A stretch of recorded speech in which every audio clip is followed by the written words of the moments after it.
দশমমান শ্ৰেণীৰ ছাত্ৰ ছাত্ৰীসকল, মই শোভন বৰুৱা বিজ্ঞান শিক্ষক।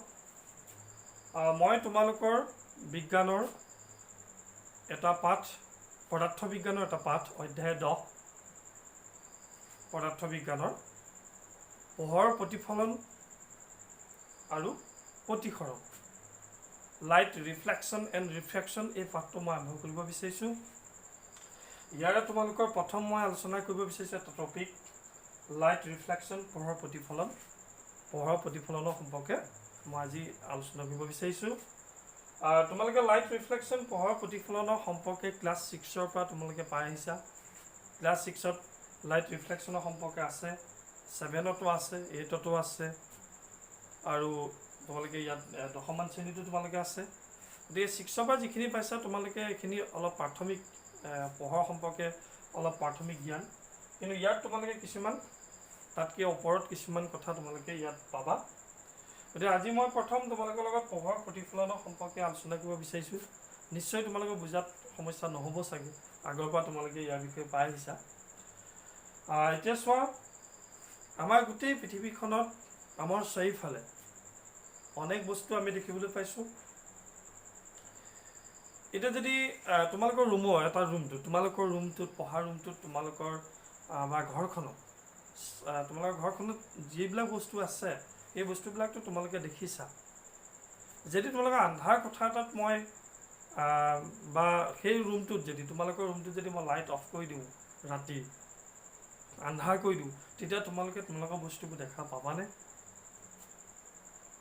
নিশ্চয় তোমালোকে দেখা নোপোৱা। মই যদি তোমালোক কুৱেশ্যন কৰোঁ যে আমি বস্তু দেখাত কিহে সহায় কৰে,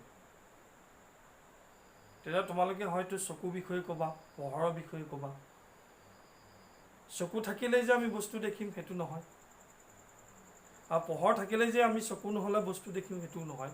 দুইটাৰ মাজত এটা সম্পৰ্ক আছে। আমাৰ বস্তুবিলাকত কি হয়, আমাৰ চাৰিওফালে থকা বস্তুবিলাকত আমাৰ পোহৰ পৰি পেলাই, তাৰ পৰা পোহৰটো ৰিফ্লেক্ট হৈ পেলাই আহি আমাৰ চকুত সোমায়, তেতিয়া আমি সেই বস্তুটো দেখা পাওঁ। তাৰমানে আমাৰ বস্তু দেখাত আমাৰ পোহৰ আৰু চকু দুইটা বস্তুৱে আমাক প্ৰয়োজন হয়। গতিকে তোমালোকে কেতিয়াবা নিশ্চয় দেখিছা, তোমালোকে সূৰ্যৰ ফালে এনেকৈ আইনাখন দি দিলে, তোমালোকে তাৰ পৰা বেৰত এটা পোহৰ পৰে, বেৰলৈ যদি তোমালোকে দিয়া, বা কাৰোবাৰ যদি চকুলৈ দিয়া, চকু চাট মাৰি ধৰে, এনেকুৱা ধৰণৰ তোমালোকে নিশ্চয় এনেকুৱা কিছুমান ঘটনা তোমালোকে দেখিছা। বা ৰাতি আইনাখন লৈ পেলাই যদি টৰ্চ লাইট এটা আঁতৰ পৰা মাৰি দিয়া, তাত পৰি পেলাই আকৌ পোহৰ এটা বেৰত পৰিব। এইবোৰে হৈছে পোহৰৰ প্ৰতিফলনৰ কিছুমান উদাহৰণ। গতিকে এই পোহৰ প্ৰতিফলনৰ সম্পৰ্কে মই আলোচনা কৰিম। পোহৰৰ এই লেচনটোত, পোহৰ প্ৰতিফলনত এই লেচনটোত আৰু কিছুমান আমাৰ পৰিঘটনা আছে, যিবিলাক আমি পিছলৈ আলোচনা কৰিম। পিছলৈ আছে প্ৰতিবিম্ব গঠন, তৰাৰ ত্ৰিবিৰণী, ৰামধেনু গঠন, মাধ্যমৰ দ্বাৰা পোহৰ দিশৰ পৰিৱৰ্তন, এইবিলাক ধৰণৰ বিভিন্ন পোহৰৰ লগত ৰিলেটিভ কিছুমান আমাৰ পৰিঘটনা আছে, যিবিলাক আমি পিছলৈ পঢ়িবলৈ পাম। পিছলৈ আছে পোহৰ প্ৰতিফলন চেপ্টাৰটো আছে, দুটা ভাগ আছে আমাৰ, পোহৰ প্ৰতিফলন আৰু প্ৰতিসৰণ লগতে আছে, কিন্তু আমি দুইটা পাৰ্টকৈ আমি আলোচনা কৰিম, অলপ বেলেগ বেলেগ আছে। গতিকে সেইখিনি বহুত কথা আছে, সেইখিনি আমি আলোচনা কৰিম। এতিয়া মই যদি তোমালোকক সোধোঁ, তোমালোকে হয়তো ক্লাছ 6ত পাইছা, 7তো পাইছা, পোহৰৰ গতি কেনেকুৱা, মই যদি তোমালোকক সোধোঁ, তোমালোকেতো আগতে পাই অহাৰ যিটো তোমালোকে পাই আহিছা আগত, সেইমতেতো তোমালোকে ক'বা যে পোহৰৰ গতি সৰলৰৈখিক। সেইকাৰণে আমি পোহৰ সদায় কাৰ্চিন, এনেকৈ কাৰ্চিনেৰে আমি বুজাওঁ। কাৰ্চিন কিন্তু এনেকৈ কাৰ্চিনডাল দি এনেকৈ দিলে নহ'ব, দেখিছেনে? কাৰ্চিনটো এনেকৈ দিলে ই ভুল হৈ যাব। গতিকে কাৰ্চিন একদম একুৰেট হ'ব লাগিব, একদম মাজত হ'ব লাগিব, এনেকৈ হ'লে এইটো পোহৰ সৰলৰৈখিক যে এইটো বুজাব। এনেকৈ কৰিলে কিন্তু ভুল হ'ব, এইটো তোমালোকে বুজি ল'বা। পোহৰ ৰশ্মি আমি একোটা এনেকৈ ৰাখিম। গতিকে আমি তোমালোকে আগতে পাই আহিছা, আগৰ পৰা ক্লাছ 6ৰ পৰা পাই আহিছে যে পোহৰ গতি সৰলৰৈখিক হয়। বেছিভাগখিনি পোহৰ হৈছে সৰলৰৈখিক, কিন্তু সেই কথাটো সম্পূৰ্ণ আমি শুদ্ধ বুলি ক'ব নোৱাৰোঁ, পোহৰ গতি সৰলৰৈখিক বুলি। তাৰ কিছুমান কথাও ইয়াত পাম আমি এটা কথা আছে, পোহৰৰ অপৱৰ্তন বুলি এটা কথা আছে, পোহৰৰ অপৱৰ্তন এটা কথা আছে, সেইটো আমি পাম। কি হৈছে পোহৰৰ অপৱৰ্তন মানে কি, সেইটো মই তোমালোকক কৈছোঁ। পোহৰৰ গতিপথত, পোহৰৰ গতিপথ ধৰি লোৱা আৰু পোহৰ গৈ আছে, পোহৰ গৈ আছে, এইটো পোহৰ ধৰি লোৱা, পোহৰৰ গতিপথত যদি আমি অত্যন্ত ক্ষুদ্ৰ বস্তু এটা থওঁ, অত্যন্ত ক্ষুদ্ৰ একদম ক্ষুদ্ৰ বস্তু এটা থওঁ, তেতিয়া পোহৰ পোনে পোনে নগৈ কাষেদি বেকা হৈ যায়। মানে এইখিনি যদি আমি ক্ষুদ্ৰ বস্তু এটা থওঁ, ই যাব লাগিছিলে পোনে পোনে, পোনে পোনে নগৈ পেলাই এনেকৈ বেকা হৈ কাষেদি বেকা হৈ গুচি যায়। গতিকে এই ঘটনাটোৱেতো পোহৰ সলক্ষী কথাটো সম্পূৰ্ণ শুদ্ধ বুলি ক'ব নোৱাৰে, হয় নহয়? কিন্তু পোহৰৰ গতি সলক্ষীকে আমি জানো, আগৰ পৰা পাৰিছোঁ পোহৰৰ গতি সৰলক্ষী, কিন্তু এই ঘটনাটোৱে পোহৰৰ গতি যে সৰলক্ষী সেই কথাটো সম্পূৰ্ণ শুদ্ধ বুলি কোৱা নাই। গতিকে এই ঘটনাটো কি পোহৰৰ অপৱৰ্তন বুলি কয়। পোহৰৰ গতিপথত যদি আমি অত্যন্ত ক্ষুদ্ৰ বস্তু এটা থওঁ, পোহৰে পোনে পোনে যোৱাৰ সলনি কাষেদি বেকা হৈ যোৱাৰ প্ৰৱণতা দেখুৱায়, প্ৰবৃত্তি দেখুৱায়, ইয়াকে পোহৰৰ অপৱৰ্তন বোলে। এইটো তোমালোকে ডেফিনিশ্যন লিখিব পাৰা, পোহৰৰ অপৱৰ্তন খুব ইম্পৰ্টেণ্ট। গতিকে সেইটো আলোচনা, সেইটো তোমালোকে নিশ্চয় বুজি পাইছা। এতিয়া মই এই পোহৰৰ প্ৰতিফলনলৈ যাওঁ, যিটো বিষয়ে তোমালোকে পোহৰৰ প্ৰতিফলনৰ সম্পৰ্কে আগৰ পৰা তোমালোকে পাই আহিছা। এটা মই ইয়াত ডায়েগ্ৰাম ল'ব পাৰিম, যিটো ছবি তোমালোকে ক্লাছ 8তো পাইছা, 6তো ডাইৰেক্টলি তোমালোকে পোৱা নাই যদিও তাৰ কিছুমান পৰিঘটনা দেখুওৱা আছে পোহৰৰ প্ৰতিফলনৰ, কিছুমান প্ৰেক্টিকেলি তোমালোক দেখুওৱা আছে। গতিকে আমি এখন দাপোন ল'ম। আজিকালি আমি দাপোনত এনেকৈ দিব লাগিব, তলৰ ফলে এইটো কি বুজায় মই পিছত ক'ম। আগতে কিন্তু এনেকৈ আছিলে, এনেকৈ দিয়ে এনেকৈ আছিলে, কিন্তু আজিকালি সেইটো নাই, আজিকালি এনেকৈ দিব লাগিব। পোহৰ আহিছে কোৱাৰ উৎসৰ পৰা, এইটো ধৰণে এনেকুৱা এটা ছবি নিশ্চয় তোমালোকে দেখিছা। এইবোৰ কি বস্তু মই ক'ম তোমালোকক এতিয়া, এইবিলাক কি বস্তু মই তোমালোকক ক'ম। কিনো এইখিনি, এইটো এটা পোহৰ ৰশ্মি মই আঁকি আছোঁ এনেকৈ। এইখন হৈছে দাপোন, এখন মিৰৰ দাপোন। এইটো পোহৰ ৰশ্মি ক'ৰ পৰা আহিছে আমি ধৰি লওঁ, আছে এক্সাম্পল হিচাপে মই সূৰ্যই ধৰিলোঁ, সূৰ্যৰ পৰা পোহৰ আহিছে, পোহৰ আহি এই দাপোনত পৰিছে, দাপোনখনত যি বিন্দুত পৰিছে বিন্দু অ' বিন্দু বুলি আমি ধৰি লৈছোঁ, অ' বিন্দু। এইটো এই অৱস্থানৰ পৰা আহিছে পোহৰ, আহি পেলাই এইটো এটা স্বচ্ছ মাধ্যম, এইটো স্বচ্ছ, আমি মিৰৰ যিটো আছে সেইটো স্বচ্ছ বুলি ক'ম, স্বচ্ছ মাধ্যম, কিন্তু তাৰ মাজেদি পোহৰ পাৰ হৈ যাব নোৱাৰে। আমি এক্সাম্পল হিচাপে মুখ চোৱা আইনাখন, মুখ চোৱা আইনাখনৰ মাজেদি পোহৰ পাৰ হৈ যাব নোৱাৰে, সেইকাৰণে আমি মুখখন ধুনীয়াকৈ দেখোঁ, কিন্তু আমি মুখখন ধুনীয়াকৈ নেদেখিলোহেঁতেন।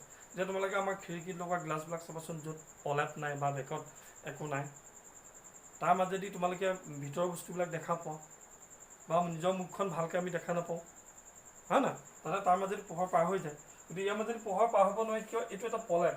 তোমালোকে মিৰৰখন প্লাষ্টিকৰ আৱৰণটো এৰুৱাই চাবা, তাৰ এটা প্ৰলেপ আছে, এটা ব্ৰাউন কালাৰ নিচিনা এটা প্ৰলেপ আছে, সেই প্ৰলেপটোৰ কাৰণেই পোহৰ পাৰ হৈ যাব নোৱাৰে। তাৰ তলতে এখন প্লাষ্টিকৰ আৱৰণ থাকে বা কাঠৰ কিবা এটা আৱৰণ থাকিব, যাৰ কাৰণে পোহৰ পাৰ হৈ যাব নোৱাৰি পেলাই কি আকৌ এনেকৈ গুচি গৈছে, মানে পোহৰটো ইফালে গুচি গৈছে। গতিকে এইটো বি স্থানলৈ গৈছে, বি এনেকৈ গুচি গ'ল। তাতে এইডাল যে আহিলে, এইডালক কয় আপতিত ৰশ্মি। এইবোৰ তোমালোকে ক্লাছ 6তো পাইছা, 7তো পাইছা। এইডালক কয় প্ৰতিফলিত ৰশ্মি,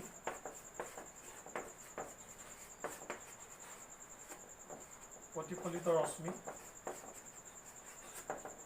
আখৰবোৰ ইমান ভাল নহয়, তোমালোকে অলপ চাবলৈ চেষ্টা কৰিবা ভালকৈ। এইডাল আহিছে য'ৰ পৰা আহিছে, এইডালক কয় আপতিত ৰশ্মি, এইডাল আপতিত ৰশ্মি, OB এডাল প্ৰতিফলিত ৰশ্মি আৰু আমি দুইটা ৰশ্মিক মাজত এটা ডিভাইড কৰিছো এডাল লম্ব অংকন কৰিছো এডালক কয় ON অভিলম্ব এডালক কয় অভিলম্ব গতিকে এই পোহৰ ৰশ্মি আহিছে আহি এই স্বচ্ছ মাধ্যমত খুন্দা খাইছে ই পাৰ হৈ যাব নোৱাৰে ই আকৌ আগৰ মাধ্যমলৈ উভতি গৈছে এইটো এটা পৰিঘটনা নহয় জানো পোহৰৰ আহিছে পোহৰ আকৌ খুন্দা খাইছে আকৌ উভতি গৈছে গতিকে এই পৰিঘটনাটোকে আমি কি বুলি কওঁ পোহৰৰ প্ৰতিফলন লাইট ৰিফ্লেকশ্যন তাৰমানে কোনো উৎসৰ পৰা অহা পোহৰ ৰশ্মি কোনো এটা স্বচ্ছ মাধ্যমত খুন্দা খাই আকৌ আগৰ মাধ্যমলৈ উভতি যায় এতিয়া আকৌ আগৰ মাধ্যমলৈ উভতি গৈছে না আহিছে ইয়াৰ পৰা আকৌ আগৰ মাধ্যমলৈ উভতি গৈছে গতিকে এই ঘটনাটোকে আমি কি বুলি ক'ম পোহৰৰ প্ৰতিফলন বুলি ক'ম নিশ্চয় তোমালোকে বুজি পাইছা এইটো তোমালোকে আগতো পাইছা এইটোতো পাইছা 6তো পাইছা জাষ্ট মই এইটো মনত পেলাইছোঁ নিশ্চয় বুজাত খেলি মেলি হোৱা নাই আৰু মাজত যিডাল আমি লম্বা এইডাল লৈছোঁ অংকন কৰিছোঁ এইডাল নিজে অংকন কৰিছোঁ আমি এইডালক কয় অভিলম্ব এইডালক কি বুলি ক'ম আমি অভিলম্ব খুব ইম্পৰ্টেণ্ট অভিলম্ব এতিয়া আমি এইডাল দি দিয়াৰ লগে লগে ইয়াত এটা দুটা কোণৰ সৃষ্টি হৈ গ'ল চোৱা এইটো এটা কোণ আৰু এইটো এটা কোণ দুটা কোণৰ সৃষ্টি হ'ল হয় না দুটা কোণৰ সৃষ্টি হৈছে এই লম্বডাল দি দিয়াৰ লগে লগে এতিয়া এইটো কোণ কি এইটো কোণক কি বুলি কয় আপত্য ৰশ্মি আৰু অভিলম্বৰ মাজৰ যিটো কোণ আপত্য ৰশ্মি আৰু অভিলম্বৰ মাজৰ যিটো কোণ এইটো কয় যেনে এংগল AON এইটো কয় AON এইটো কয় আপতন কোণ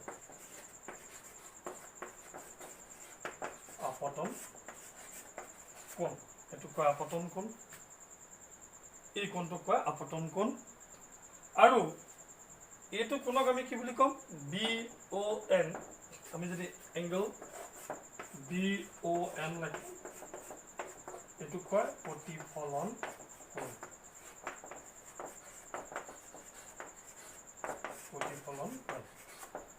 তোমালোকে চাবা 8ৰ কিতাপখন চাবা বা 6ত 7ৰ কিতাপখন চাবা তোমালোকে এই বস্তুকেইটা পাবা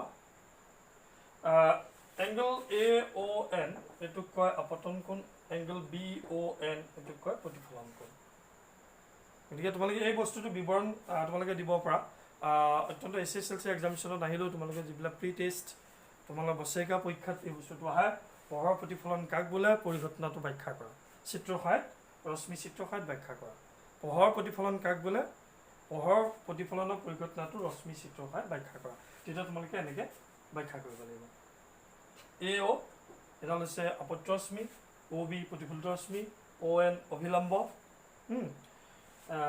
AON ইয়াৰ যিটো মাজৰ কোণ তাৰমানে আপত্য ৰশ্মি অভিলম্বৰ মাজৰ কোণক এইটো এংগল AON আপতন কোণ বুলি কয় আকৌ প্ৰতিফলিত ৰশ্মি অভিলম্বৰ মাজৰ কোণক এংগল BON এইটো কয় প্ৰতিফলন কোণ এংগল I এংগল R আমি এইটো ক'ম এংগল I এংগল R এনেকৈ আমি ল'ব পাৰোঁ এই কোণকেইটা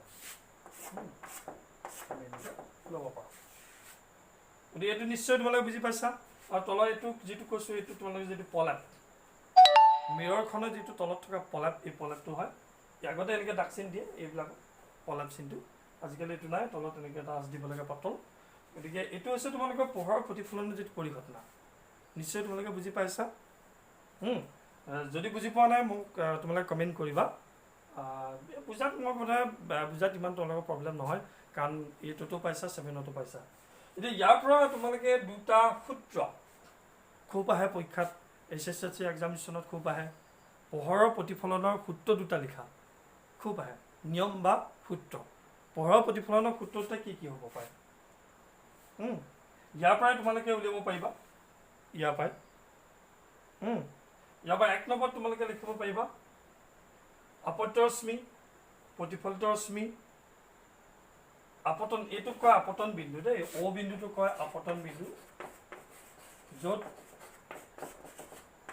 পোহৰটো আহি পৰিছে এইটো কয় আপতন বিন্দু এইটো কয় O যিটো এইটোক আপতন বিন্দু বুলি কয় গতিকে আপতন বিন্দুত তলা অভিলম্ব সদায় একেখন সমতলতে থাকে একেখন সমতল মানে কি ক'লে আপত্য ৰশ্মি প্ৰতিফলিত ৰশ্মি আৰু আপতন বিন্দুত টনা অভিলম্ব সদায় একেখন সমতলতে থাকে এইটো 1 নম্বৰ সূত্ৰ এইটো 1 নম্বৰ সূত্ৰ তোমালোকে লিখিবা কিতাপতো আছে আপত্য ৰশ্মি প্ৰতিফলিত ৰশ্মি আৰু আপতন বিন্দুত টনা অভিলম্ব সদায় একেখন সমতলতে থাকে এইটো 1 নম্বৰ সূত্ৰ তেনে একেখন সমতল মানে এই সমতলখনতে আছে এইখন এখন সমতল বুলি যদি আমি ধৰো আপতন সমতল আমি যিখন কাগজত আঁকিছো সেইখনে তাৰ পানি আকৌ বেলেগ এখন কাগজতটো আমি এইটো বোলে অতৰাই দিম প্ৰতিফলিত ৰশ্মিটো বোলে অতৰাই দিম বোলে আপত্য ৰশ্মিটো অতৰাই দিম আমি পাৰিম জানো কেতিয়াও নোৱাৰো ই একেখন সমতলতেই থাকিব লাগিব সেইকাৰণে কৈছে 1 নম্বৰ সূত্ৰ আমি ইয়াৰ পৰা উলিয়াইছো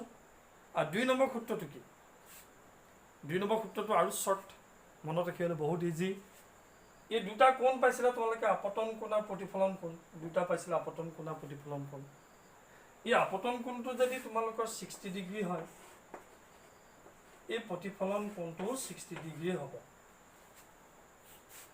তাৰমানে কি আমি যদি সূত্ৰটো লেখো আপতন কোণ আৰু প্ৰতিফলন কোণ সদায় সমান আপতন কোণ আৰু প্ৰতিফলন কোণ সদায় সমান গতি এই দুটা সূত্ৰ এইটো যদি 60 ডিগ্ৰী হয় এইটো 60 ডিগ্ৰী হ'ব এইটো বোলে 80 ডিগ্ৰী এইটো বোলে 60 ডিগ্ৰী এইটো কেতিয়াও হ'ব নোৱাৰে এইটো পোহৰৰ যিটো নিয়ম সূত্ৰ মতে সেইটো হ'ব নোৱাৰে গতি দুইটা সমান হ'ব গতি এই দুটা সূত্ৰ তোমালোক খুব এসেনশিয়েল খুব ইম্পৰ্টেন্ট তোমালোকে মনত ৰাখিবা 1 নম্বৰ আছে আপত্য ৰশ্মি প্ৰতিফলিত ৰশ্মি আপতন বিন্দুত টনা অভিলম্ব সদায় একেখন সমতলত থাকে 2 নম্বৰটো হৈছে আপতন কোণ আৰু প্ৰতিফলন কোণ সদায় সমান গতি এইটো ক্লাছ 8তো আছে তোমালোকে চাব পাৰিবা তোমালোকৰ কিতাপতো আছে গতিকে এইখিনিয়ে মই পোহৰৰ প্ৰতিফলনৰ সম্পৰ্কে আজি আলোচনা কৰিছো তোমালোকৰ লগত ইয়াৰ পিছত আমি গোলাকাৰ দাপোন ক্লাছ 7তো পাইছা গোলাকাৰ দাপোন এইখিনি পোহৰৰ প্ৰতিফলনৰ পৰিঘটনা এইখিনি মই তোমালোকক ক'লো আৰু সূত্ৰ দুটা তোমালোকে মনত ৰাখিবা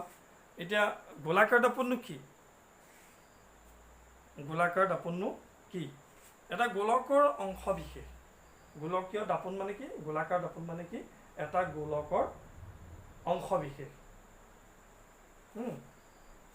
এটি কৈছে তোমালোকৰ যিবোৰ দাপোনৰ প্ৰতিফলন পৃষ্ঠখন গোলাকাৰ যিবিলাক দাপোনৰ প্ৰতিফলন পৃষ্ঠখন গোলাকাৰ তেনেবোৰ দাপোনক গোলকীয় দাপোন বোলে গোলকীয় দাপোন দুই প্ৰকাৰ আছে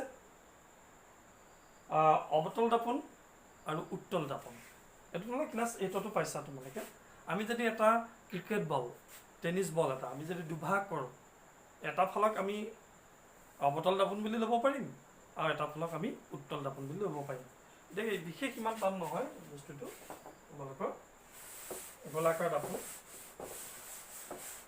নিশ্চয় পোহৰৰ প্ৰতিফলনৰ সম্পৰ্কে যিখিনি তথ্য দিছো তোমালোকক নিশ্চয় তোমালোকে বুজি পাইছা নিশ্চয় তোমালোকৰ পোহৰৰ প্ৰতিফলনৰ সম্পৰ্কে বুজাত ইমান কঠিন হোৱা নাই গোলাকাৰ দাপোন দুই প্ৰকাৰ আছে যদি আমি এটা বল দুভাগ কৰোঁ এটা ফাল আমি এইটো ল'ব পাৰোঁ আৰু এটা ফাল আমি এই বাহিৰ সাইডটো ল'ব পাৰোঁ এইটো সাইড এটা সাইড এইটো ল'ব পাৰোঁ ইয়াৰে এটা আমি অবতল বুলি ল'ব পাৰোঁ আৰু এটাক আমি উত্তল বুলি ল'ব এইটো উত্তল হ'ব বাহিৰ সাইডে যিটো আছে তাতে প্ৰতিফলন পৃষ্ঠটো বাহিৰ সাইডে থাকিব আৰু ইখনত প্ৰতিফলন পৃষ্ঠটো ভিতৰ সাইডে থাকিব ইখনক অবতল দাপোন এখনক উত্তল দাপোন উত্তলখনৰ প্ৰতিফলন পৃষ্ঠটো বাহিৰ সাইডে থাকিব আমি যদি এনেকৈ ডাক চিন দি দেখুৱাওঁ এইটো বাহিৰ সাইডে আছে দেখিছা এইটো ভিতৰ সাইডে আছে প্ৰতিফলন পৃষ্ঠটো এইটো যদি আমি বাহিৰৰ পলেপ বুলি ধৰোঁ তেতিয়া তেনেহ'লে গোলাকাৰ দাপোন দুই প্ৰকাৰ আছে এক উত্তল দাপোন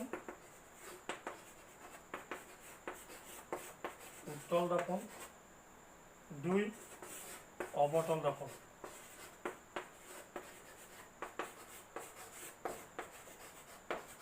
এইখন হৈছে অবতল দাপোন আৰু এইখন হৈছে উত্তল দাপোন তোমালোকে নিশ্চয় ধৰিব পাৰিছা এই ছবিটো তোমালোকৰ হেৰিয়তো আছে 6তো আছে 7তো আছে আজিকালি এনেকৈ দিব লাগে এনেকৈ তলত পাতল ফলাই পাতা দিব লাগে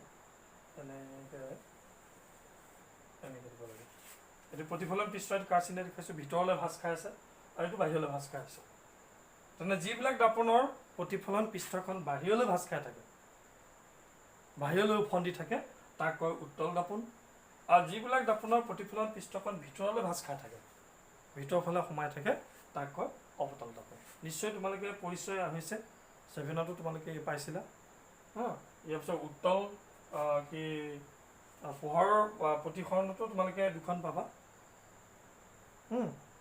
সেইটো ডেফিনিশ্যনো বেলেগ হ'ব। উত্তল দাপোন হ'ব উত্তল দাপোন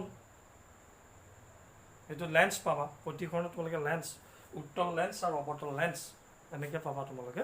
সেইটো আমি পিছত আলোচনা কৰিম। গতিকে আমি গোলকীয় দাপোন কাক বোলে পালোঁ? গোলকৰ অংশ বিশেষ, তাকে গোলকীয় দাপোন বোলে। গোলকীয় দাপোন দুই প্ৰকাৰ, উত্তল দাপোন আৰু অৱতল দাপোন। উত্তল দাপোন কাক বোলে? যিবোৰ দাপোনৰ প্ৰতিফলন পৃষ্ঠখন বাহিৰলৈ ভাঁজ খোৱা বা বাহিৰলৈ আফন্দা তাকে কয় উত্তল দাপোন। আৰু যিবিলাক দাপোনৰ প্ৰতিফলন পৃষ্ঠখন ভিতৰলৈ ভাঁজ খোৱা তাকে কয় অৱতল দাপোন। গতিকে সেইটো তোমালোকে কুৱেশ্যন লিখিব পাৰিবা। গোলকীয় দাপোন কাক বোলে, কি প্ৰকাৰ, কি চিত্ৰ অংকন কৰা, সেইটো তোমালোকে লিখিব পাৰিবা। গতিকে আজি মই ইমানখিনি তোমালোকৰ লগত আলোচনা কৰিলোঁ। নেক্সট আৰু বহুত কথা আছে, বহুতখিনি আমি আলোচনা কৰিবলগীয়া আছে পোহৰ প্ৰতিফলনৰ সম্পৰ্কে। ইয়াত কিছুমান মেথমেটিকেল আমাৰ ৰশ্মি চিত্ৰ আঁকিব লাগিব, মেথমেটিকেল কিছুমান প্ৰব্লেমো আছে, সেই সম্পৰ্কে মই আলোচনা কৰিম। আৰু এই দাপোনৰ পৰিঘটনা বিষয়ে আৰু আলোচনা কৰিবলৈ যোৱাৰ আগত ইয়াৰ কিছুমান আমাৰ ডেফিনিশ্যন আছে, সেই ডেফিনিশ্যনখিনি তোমালোকক মই কাইলৈ বা নেক্সট ভিডিঅ'ত মই তোমালোকক দিম। ভিডিঅ'টো যদি তোমালোকে চাই ভাল লাগিছে তেতিয়াহ'লে লাইক, শ্বেয়াৰ, ছাবস্ক্ৰাইব কৰিবা, বেল আইকনটো দবাবা, যাতে তোমালোকে মই ভিডিঅ' দিলে ন'টিফিকেশ্যন পাই যোৱা, তেতিয়া তোমালোকে চাব পাৰিবা। কিন্তু লাইক, শ্বেয়াৰ, ছাবস্ক্ৰাইব কৰিবলৈ তোমালোকে নাপাহৰিবা। ধন্যবাদ।